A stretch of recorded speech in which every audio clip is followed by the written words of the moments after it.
Le Joker est un film sorti en octobre 2019, réalisé et écrit par Todd Phillips.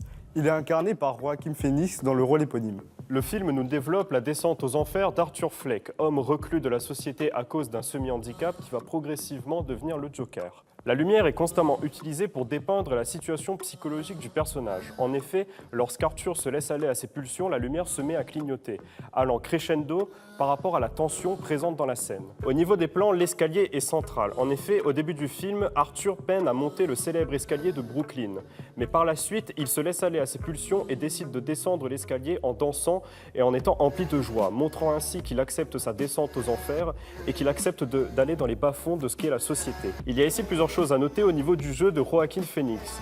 Tout d'abord, il a dû perdre près de 22 kilos pour pouvoir assumer le rôle et a dû s'entraîner pendant des semaines pour obtenir ce rire si unique et glaçant. Il en découle ainsi un personnage dont le physique nous décrit bien sa situation psychologique et dont le rire compulsif nous montre pourquoi il est reclus de la société. Dans le film, Arthur Fleck devient un émissaire du chaos général sans forcément le vouloir mais en se laissant aller à ses pulsions. Il fallait donc un personnage dont on comprenne qu'il agisse non pas par conviction mais simplement par pulsion et dont la révolution qu'il cause le laisse indifférent au début mais dont il finit par s'impliquer à la fin. En ça, Joaquin Phoenix est très fort. Rien que dans les moindres mimiques ou répliques du personnage, il insuffle à la fois le mépris et l'admiration chez le spectateur, faisant ainsi du personnage un personnage d'autant plus iconique. La musique, quant à elle, joue un rôle sur la situation mentale du personnage, avec une bande-son principale d'un air rock, quand il se libère de ses chaînes, et une autre bien plus dramatique lorsqu'il sombre dans la barbarie et la folie. Les deux bandes-sons s'entremêlent pour montrer que le personnage ne peut que se libérer en sombrant dans la folie.